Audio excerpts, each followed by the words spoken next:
Hello my dear YouTuber friends, and I do hope you're all keeping well. Welcome to this new video, which is Back to Basics Part 16. Nighttime flying. So things you should be aware of if you want to go flying in Flight Simulator at nighttime.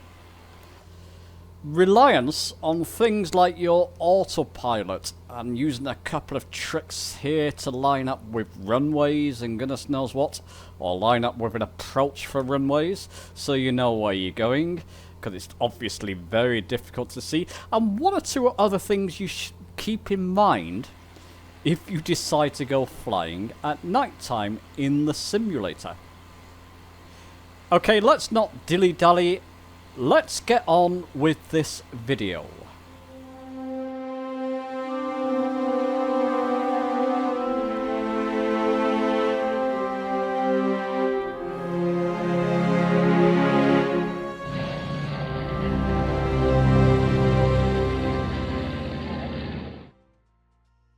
Okay, so let's start us off on the main menu in Microsoft Flight Simulator. I've got it in windowed mode for a purpose, which I'll show you in a moment, just so I can switch screens. But I'll show you that in more detail in a moment. Let's go to world map.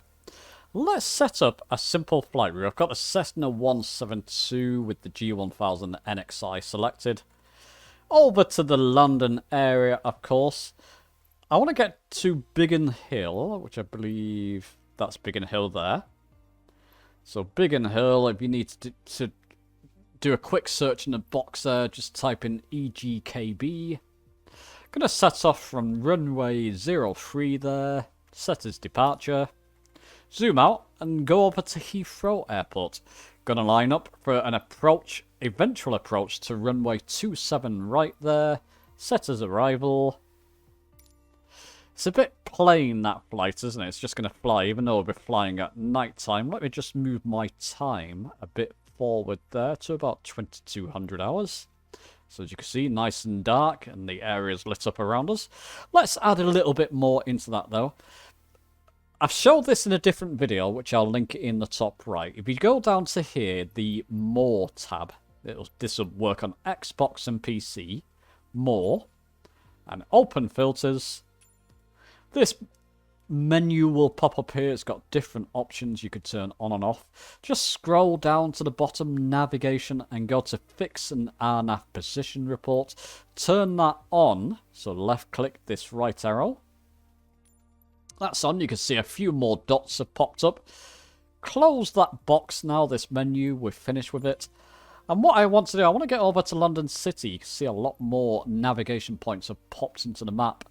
I want to line up with London City, so I'm going to choose this waypoint here, SL27, and that will give us a good line-up approach to London City runway 27. So I'm going to add that to my flight routes, and I'm also going to add London City itself to my flight route. So there you go, that's a flight route all set up. So Biggin Hill, over to this waypoint to line up with runway 27 London City. We'll do a touch and go there, and then go and fly over to Heathrow Airport to land there. Something else I want to show you, and this was a question that came up on one of my videos. How can you tell, especially at night time, the elevation of the area around you?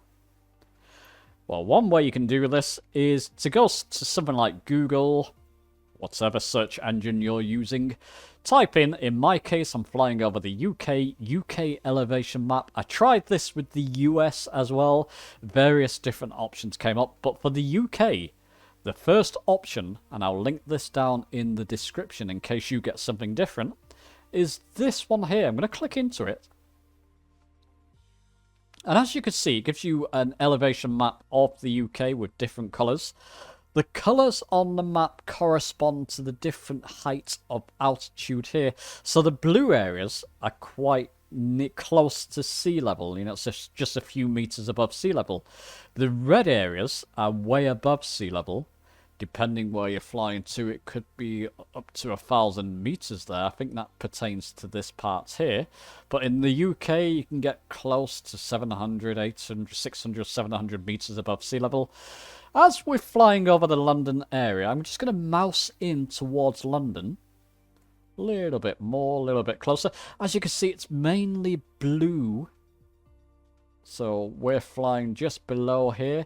It's mainly in the blue area, maybe 25. In some areas, I think Biggin Hill's around here. It may get up to 50, maybe a little bit further. So that's one way you can do it. Get hold of an elevation map. Take a look at it. This is a good one because the different colours correspond to the different altitude. If you're unsure what meters means in feet, just go to a meters to feet converter. There you go, meters to feet. 59 meters is about 200 feet, so that will give you an idea. I'll show you what this means in the sim later. Couple of other things, because I'm going to utilize this. I've looked up, you can do this on the world map in Flight Simulator. To make it easier, I've just typed into Google EGLL Heathrow Airport 27 right ILS frequency, which is this one here, 110.30. I've taken a note of that, and I've also typed in and Googled the London City 27 ILS frequency, which is this one here, 111.15. Keep an eye on the code here. When we input that into the aircraft, this code should come up as well. So I've just taken a note of both those frequencies because I'm going to use them. I'm going to be relying on autopilot because we're flying at night time. Keep in mind this is a back to basic videos. I'm giving you the basic principles of what I've learnt myself of flying at night time to make sure that I'm flying safely. And I'm hopefully going to be not crashing into buildings and landing on runway safely. So with all that set up, I've got the Cessna 172 selected, the right time, the right route, and various frequencies. Let's go fly.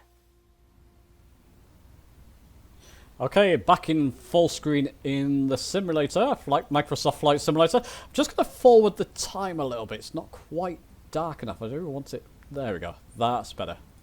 So it's all nice and dark there. Sometimes the sim will do that regardless of what you set it off on or to in the world map. As you can see, you can't really see a thing. I can just see the runway, which is ideal, the lights of the runway. Let's jump inside the cockpit. One thing I always like to do and recommend is just press your B key on your keyboard just to make sure your altimeter's correct, your height above sea level at your specific airport. As you can see at Biggin Hill, it's around 600 feet above sea level there. So with the autopilot assigned altitude, because I'm going to rely on autopilot a lot in this video, especially as we're flying at night, click the inner knob here on your selected altitude, mouse up once. It will go to 600 feet because that's your current altitude. Click it again, it will go up another 1,000. So that means if I set it there, I want it to rise by 1,000 feet above sea level. I'm just going to be safe because I'm flying at night. I'm going to use the outer knob here on the selected altitude and change that to 1,800. I want to go a bit higher just in case there's unforeseen buildings or hills or an obstacle, because it's difficult to see at night time.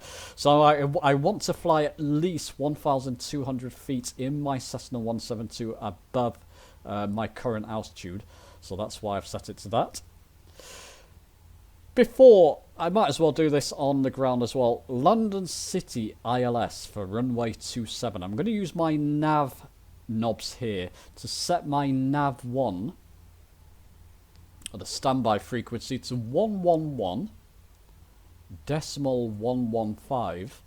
I'm going to utilize this in an interesting way, as I'll show you later, and click it to active.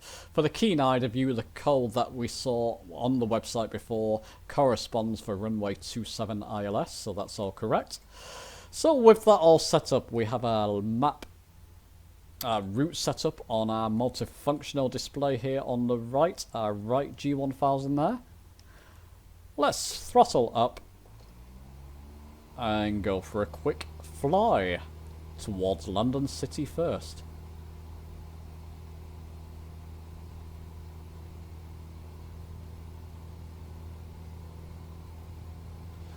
So here we go.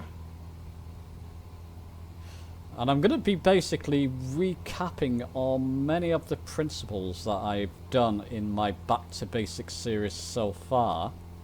So takeoff, positive rate of climb. I'm just going to trim just so I keep it in a climb before I press autopilot.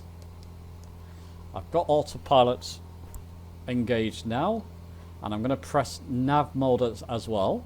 So GPS is kicked in, so it's following our route, all very straightforward, and it's climbing to 1800 feet, which is getting there very rapidly. But that's good. Won't be long.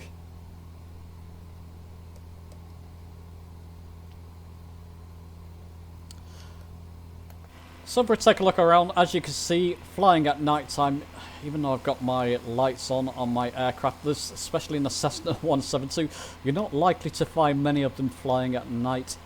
Who knows? Maybe in different areas they do. But as you can see, it's difficult to judge your altitude above the ground, which is why I set my autopilot to 1,200 feet above our current altitude of the airport, just to make sure that I wasn't going to crash into any buildings. Obviously, London area has quite a few tall buildings, so we don't want to be colliding with them. But there you go, restart altitude. I'm just going to throttle back a little bit so I don't over-rev the engine. These are really the basic principles. Well, it's basically what I would do when flying at night time. You can go into more depth with them. I'm going to keep it fairly simple because it is a back to basic video, and I may revisit nighttime flying in later videos. Well, there you go, we're following our routes. When we get to around about this point on our flight route, so around about here, I'm going to throttle back, because as you'll see, London City, when we turn towards it, it doesn't give you, it doesn't take long to actually reach the runway 27. So I want to be at flaps 1 speed, and I'll take advantage of autopilot and put it into flaps 1 speed under autopilot.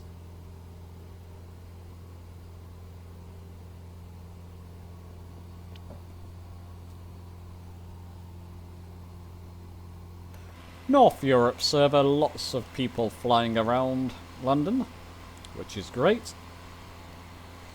Gives it a bit of life, I feel. As you'll notice, I've got points of interest for the airports turned off. That's to make it more realistic. If I put points of interest on, it's up to you. If you put them on, it makes it a little bit too easy. Obviously, you can just spot the airport from a lollipop stick, people call them, or from the point of interest. Just makes it far too easy, I find. So I've turned them off for this video. See if I can see any familiar names. It's one of my favourite pastimes. Captain is a familiar name there. Don't see anybody from the Discord at this specific location, I don't believe. If you are, my apologies.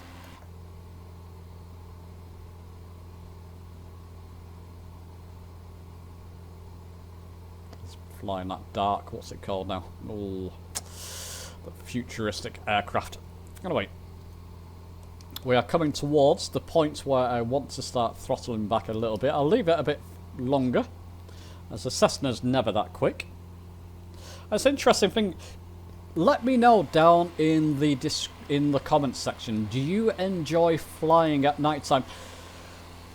I find, particularly with Flight Simulator, I want to see the pretty scenery at night time. You've got some pretty lights going on, and some areas are very nicely lit up. I just never really flown that much in the dark in any simulator. What I do like to do is start off when it's pretty much dusk. So going into nighttime and then let it get to nighttime before you land at your final destination. So you've seen a lot of pretty scenery, then you're flying in at night. But it is, yeah, in some areas, as you can see, you do get some pretty impressive nighttime lighting going on there. 3D nighttime lighting.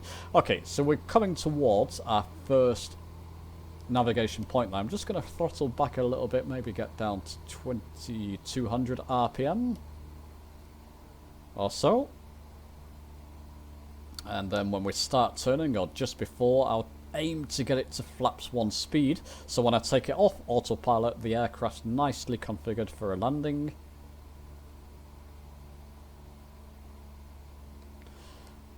London City ILS is tuned in and active on our nav1, as I showed you before.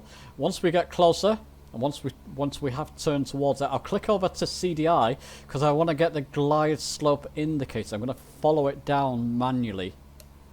And it's a good way, if you're landing at night time, it's a good way. Let's just throttle back a little bit more now because we're getting towards our first turning. Our first navigation point. At night time, when it's difficult to judge how far you are above the ground, following a glide slope indicator in is a good method, I find. Whilst we're turning, I'll go to flaps 1. I can just see the outline of the flaps there, so I know I'm in flaps 1. London City should be fairly obvious as we start to turn towards it. Should hopefully be nicely lit up for us. And it is. You can see the runway there, nicely lit up. I'm going to take it off. I'm going to take it off autopilot and click the CDI button to put it into lock 1 mode, as you can see there. I've got control of the aircraft now. Now what I'm going to do, I'm just going to hold it there at that altitude and at that speed. I'm going to wait for that glide slope indicator to start coming down. It is. So the green glide slope indicator. Wait for it to come to the middle and then follow it down. Generally all the way down to the runway. And also try and keep these lines here lined up, because that means we're on a perfect approach to the runway.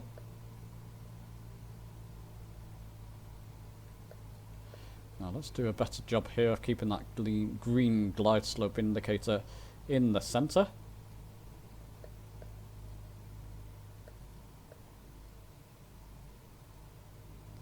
There we go. By the way, I am using my Mac 2 joystick here. Just been practicing for our Spitfire live stream. That's probably out by the time you're watching this, so I'll link it in the top right for you. Hopefully that went well. I've not actually done it at the time of recording this video. It's quite a strange thing to actually be talking about it before it's occurred. Hopefully it's gone okay. Live streams generally do. Hope I've not just jinxed it there. Okay, so I'm following the glide slope down. Just watch my speed there. I've come over flaps 1 speed. I'm below the glide slope indicator. So let's just get that back into the center. Nice and easy to do this with the Mac 2 with a HOTAS, I've got to say.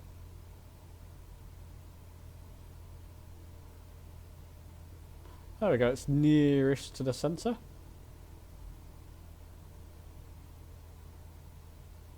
And of course, if you go and look over my Back to Basics series, which I'll link the whole series in the description, and it'll be at the end of the video linked as well, the playlist. You can see that I've already done this and shows you the principles of following a glide slope, or VOR, down. In this case it's an ILS down to actually landing. Now when you're approaching the runway, it's difficult again to judge your height. I'm just keeping an eye on that glide slope. Once I get over the runway, I can pretty much see, or start to see, the ground better around me. It takes a bit of practice, but then I can start to judge. Just come to my left a little bit there. There we go, I can see now. There you go, touchdown. So I'm just going to throttle back up. Don't come off the runway there. Oh, that was a bit... Never mind. Not the most graceful of takeoff, but we have taken off again. What I'm going to do quickly is just sync my heading bug just by left clicking and right clicking on that heading knob. So I've just synced my heading bug to straight ahead of me there. Just gonna trim up again there, just to make sure I'm in a positive rate of climb. Click on autopilot and heading mode in this case. And I can just keep it in lock 1 for now, because we're following our heading bug at the moment, which is synced to straight ahead of us. Just going to reduce our autopilot altitude to 1,200. It's okay. Oh. No, 1,400. It's okay in this area. Almost made a big mistake there. And what I'm going to do, I'm going to keep an eye, because I'm still under autopilot, I'm just going to keep an eye on this magenta line on our right G1000 and follow it using heading mode. So I'm in heading mode, and I've got my buttons on my Mac, a couple of buttons synced just to move my heading bug left and right. So I've just moved it right a little bit so I don't crash into these buildings ahead of me.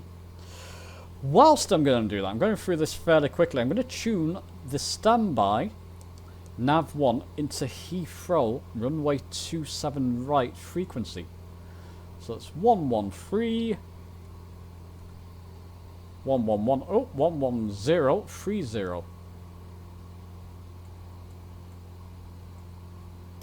There we go, just pop back up to make sure I'm not going to crash into any buildings there.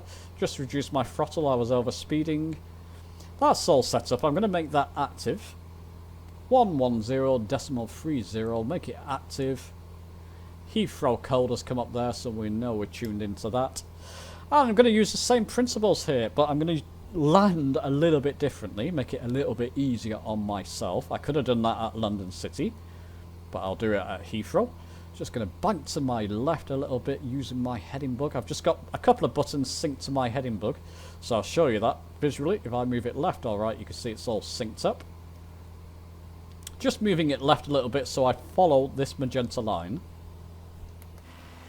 Again, I'm very familiar with this area, so I know 1,400 is more than enough to clear these buildings ahead of me. Obviously very familiar with flying over London. If you're not, just err on safety and maybe set it a little bit higher, your assigned autopilot altitude, which we are gradually, oops, gone over one, well, it's gone over it. That's because I had it set to 1,800 before, so I'll just bring it down to 1,400.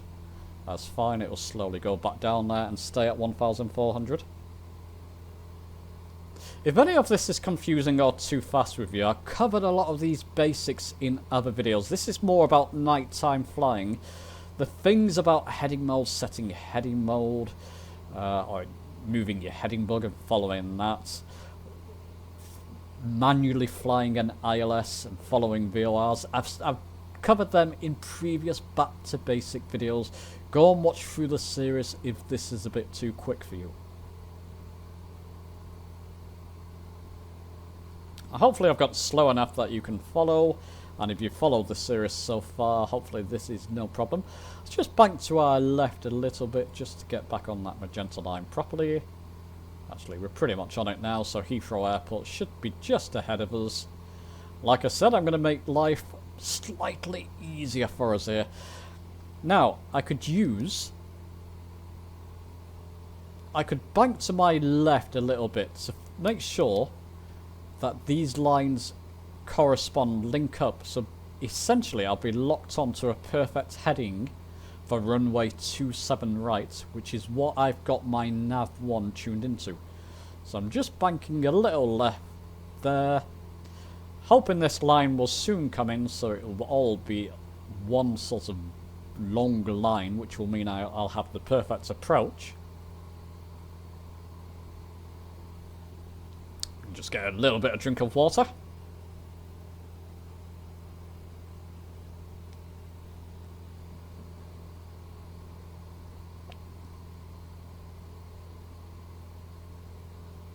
And of course you can do all this manually, so if you know the elevation roughly of the area around you, you can fly manually. I think if you're flying at night time, you're best suited to follow your autopilot.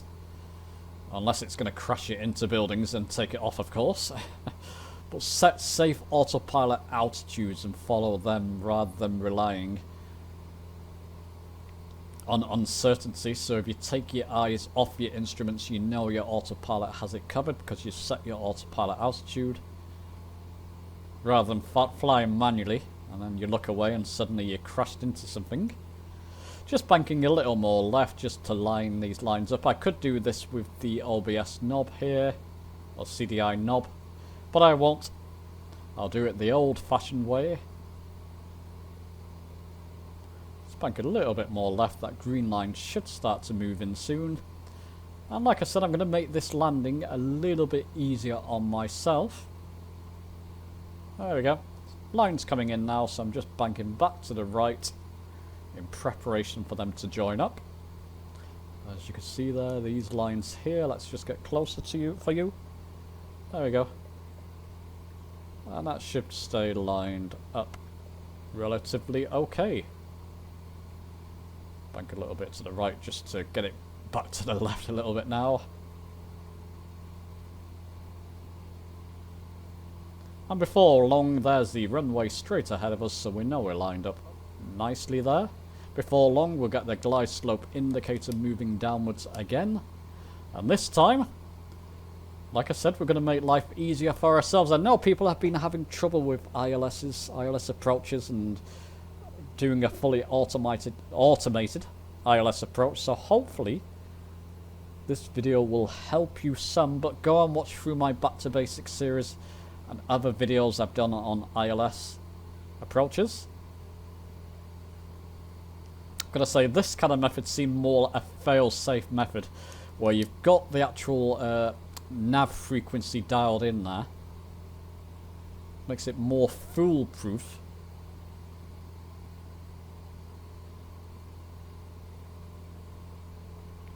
There we go, just making sure that we stay centered there. That's looking good. Glide slope indicator is starting to move down, so that's all good.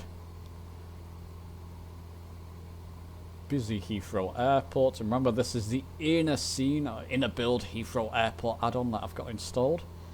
Does look good from a distance, doesn't it? All the pretty lights there.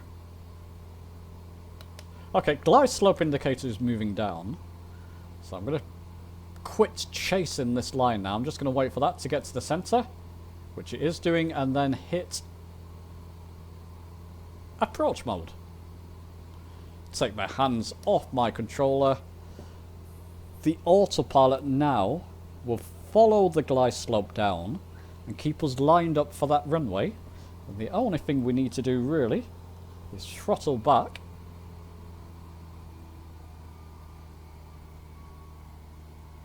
and get ourselves into flaps 1, or stage 1 flaps.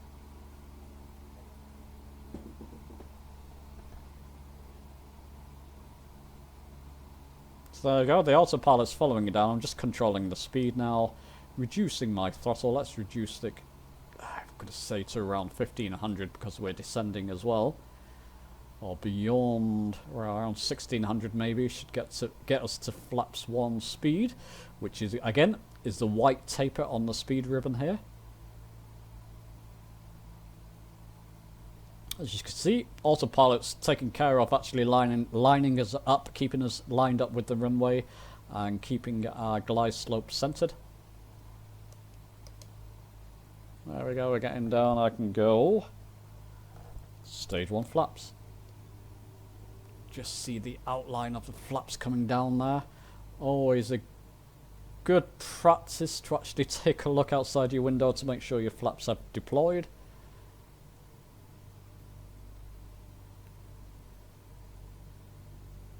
And there we go. Once we get over the runway, I'll take it off autopilot. Oh, doesn't that look good? Gotta say, it does look pretty impressive. The inner scene Heathrow. Lovely, lovely. As you can see, even though it's busy around here, the performance... Chanzi, I believe you were asking about that, the performance. It is pretty good. Yeah, no slowdown there, even when recording. All looks great.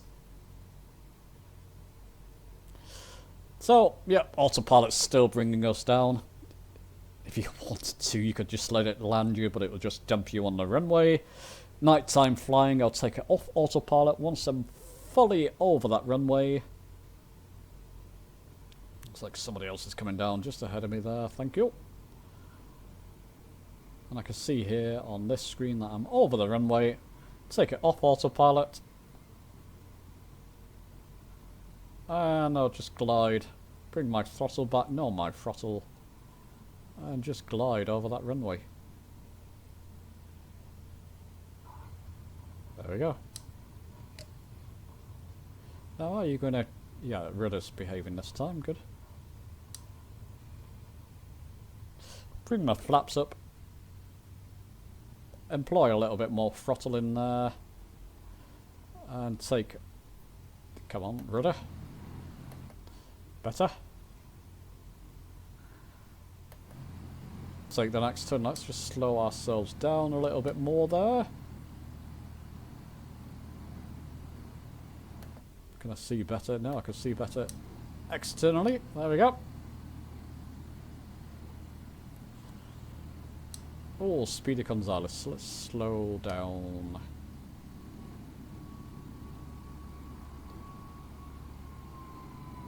There we go. Nicely lit up Heathrow Airport there. Just look pretty impressive, I've got to say. Where should we go? Should we go left or right? I fancy the right. Left.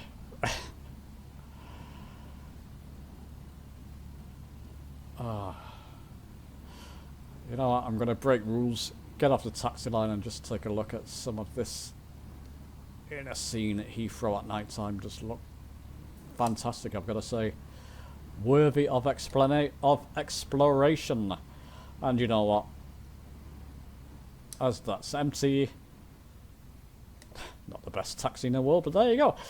So there you go. That's the basics of nighttime flying. Some of the very basics of nighttime flying and using autopilot. Depending what aircraft you're flying, using autopilot functionality to help guide you around at nighttime. Using ILS approaches to guide us onto the runways. And goodness knows what. Let me know your thoughts below. Give the video a like if you've enjoyed it and it's been helpful to you. Subscribe for many more flight simulator videos on their way. And I'll see you soon.